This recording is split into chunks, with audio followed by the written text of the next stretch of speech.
Hi, this is Sharon Martin. This video is about 3 mistakes that you can avoid during the holiday season. Actually, these are 3 mistakes that you could avoid any time of year, which hopefully will make your life happier and less overwhelming and work better for you. I'm just going to be talking about them in the context of the holidays because it is nearly December and everything's about the holidays this time of year. So, mistake number 1 is trying to do too much. It is very easy to get overwhelmed with all of the expectations, the shopping, the party invitations, the activities at your kid's school, at your church, so on and so forth. There's a lot going on, and the truth is we all have a limited amount of time, and we have a limited amount of energy as well.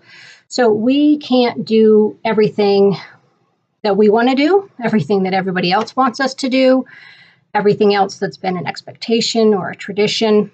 Sometimes these things need to change because it's just too much, right? If we try to pack everything in, sometimes we really lose the ability to enjoy those things that we're doing.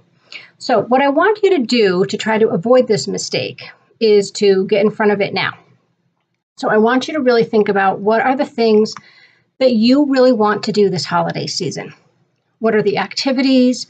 Who are the people that matter the most to you, the things that you really want to prioritize, and make sure that those are the priority and they don't get shoved to the side or shortchanged because you have added on things that really are not your priorities and those things have taken over your schedule.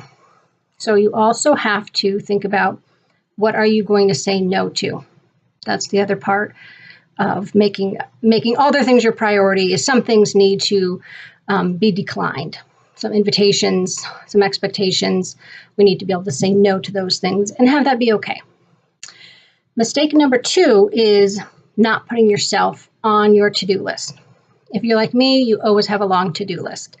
And it's very easy to put your commitments to yourself, your self-care, things that are benefiting you at the bottom of that list or not on the list at all. Or sometimes if they get on the list, those appointments with yourself, those things that you're going to do for yourself get canceled because something else comes in and you feel like you can't say no to it. It feels like, oh, I really need to take care of this. And we end up shortchanging ourselves. So again, especially during this very busy season, I want you to pull out your calendar, look at what you've got going on, and not just look for, oh, where do I have free time that I could put in something for myself? But do I need to reorganize something? Again, do I need to say no to something? Do I need to push something off until January so that I don't miss out on, seeing people that I want to see, getting to the gym, getting to my therapy appointments, reading a book that I'm enjoying? Any of those things and lots of other things depending on what's important to you and your particular needs and interests are just as valid as doing the things that other people want you to do. Okay, so that's the second mistake to avoid. And the final one is not asking for help or not accepting help. So you can see all 3 of these mistakes kind of work together. So I think as part of trying to do too much and do too much for other people sometimes, we forget that there are other people who can help us. We don't have to be doing it all on our own either. So I want you to pay attention to offers, people who are offering to help you, and think about actually accepting those offers.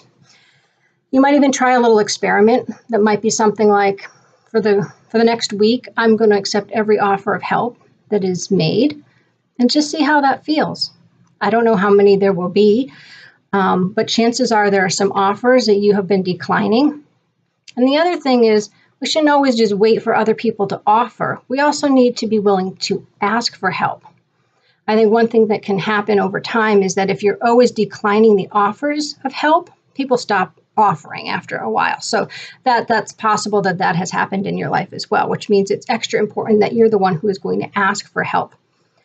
So that's another thing that I would like you to think about practicing over the course of the next few weeks is who can you ask for help? Maybe that's just your spouse. Maybe it's your kids.